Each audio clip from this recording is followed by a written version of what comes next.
এত বৃষ্টি হচ্ছে, দেখো কচু পাতায় কি সুন্দর জল জমেছে। তবে জলের ভারে এবারে সম্ভবত জলটা পড়ে যাবে, কচু পাতা আর বেশি নিতে পারবে না, ওই পড়ে যাবে।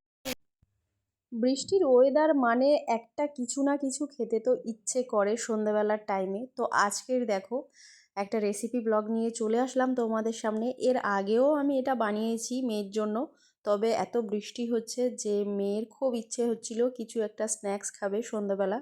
তো প্রথমে ঠিক করলো ও পাস্তা খাবে চিকেন দিয়ে, তারপরে আবার সেটা চেঞ্জ করে আমাকে বলল যে না মা, আমি আজকের চাউমিন খাবো, চাউমিন বানিয়ে দাও চিকেন দিয়ে। মোটামুটি ওর চিকেনটা অল্প করে তুলে রেখেছিলাম আমি, যখন রবিবার বা কখনো নিয়ে আসে তখন আমি ওদের জন্য টিফিনের কিছু বানিয়ে দেওয়ার জন্য 2-3 পিস তুলে রাখি, যদি ওদের মানে ভালো লাগার টেস্ট লাগার জন্য মোমো টোমো এসব বানিয়ে দেওয়ার জন্য 2-3 পিস প্রায় সময় থাকে।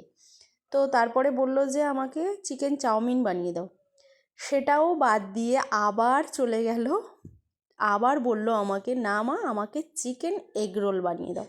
তো এটাই ফাইনাল হলো। সবাই আবার, আমি সন্ধ্যাবেলাতে বানাতে বসেছি কিন্তু সেই আমার রাত হয়ে গেছে, তো এটা রাতের ডিনার হিসেবেই সবাই খেয়েছে।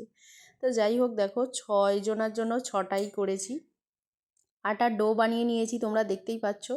আর এই যে দেখো আমি আগে থেকেই কিন্তু মানে রুটিটা বানিয়ে রেখেছিলাম, আর ডিমগুলো একে একে ফাটিয়ে ডিমের আর রুটির এটা মানে বানিয়ে নিয়েছি। তারপরে চিকেন যেটা করেছি, চিকেনটা ম্যারিনেট করা ছিল পেঁয়াজ বাটা দিয়ে, সয়া সস দিয়ে, আর ছিল ওর মধ্যে আদা রসুন পেস্ট, লবণ, ব্যাস, আর কিছু ছিল না। আর এই যে দেখতেই পাচ্ছ তোমরা, আমি ডিমটা দিয়ে ভালো করে রুটিটা চিপকে নিয়েছি। আর ময়দার যে ডোটা বানিয়েছি সেটা কিন্তু আমি একটু অল্প করে চিনি, লবণ আর একটু দুধ দিয়ে মাখিয়ে রেখেছিলাম। দেখো কি সুন্দর ফুলে উঠেছে, দুধ দেওয়ার জন্য কিন্তু এটা হয়েছে, ভীষণ ভালো লাগে আর নরমও হয়, দুধ দিয়ে কিন্তু ময়দা মাখলে দারুণ নরম হয়। আর এই যে দেখো আমার কিন্তু পুরো রেডি হয়ে গেছে সব কিছু। কাসুন্দি নিয়ে নিয়েছি, একটু মেয়োনিজ নিয়েছি, আর এখানে পেঁয়াজ, কাঁচা লঙ্কা, শসা আর একটু লেবু নিয়ে নিয়েছি। তো চলো এবারে শুরু করা যাক, কীভাবে বানাচ্ছি তোমাদেরকে একটু দেখিয়ে দিই। বানানো তো সব কিছু হয়েই গেল, এবারে একটু ডেকোরেশনটা করে দিই ভিতরে। তো এগরোলের মতোই যেহেতু বানানো হচ্ছে চিকেন এগরোলটা, ক্যাপসিকাম, পেঁয়াজ এগুলো সব দিয়ে যেমন কষিয়ে নিয়েছিলাম, সেই কষাটা কিন্তু দারুণ টেস্ট হয়েছিল। মেয়ে তো শুধু শুধু বেশ কয়েকটা তুলে খেয়ে নিয়েছে আগে থেকেই। আর এই যে একে একে আমি সাজিয়ে দিচ্ছি পেঁয়াজ দিয়ে, একটু শসা দিয়ে, আর কাসুন্দিটা খুব অল্প পরিমাণে দিয়েছি, দারুণ টেস্ট হয় কিন্তু।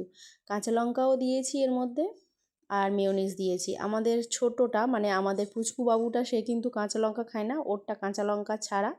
দুই ভাই বোনেরটা কাঁচা লঙ্কাই ছাড়াই দিয়েছিলাম, আর আমাদেরগুলোতে মানে আমাদের 4 জনের কাঁচা লঙ্কা দিয়েই দিয়েছি। আর এই মেয়োনিজটার যা টেস্ট না, বলে বোঝাতে পারবো না, ভীষণ ভালো হয়েছিল, টেস্টি হয়েছিল।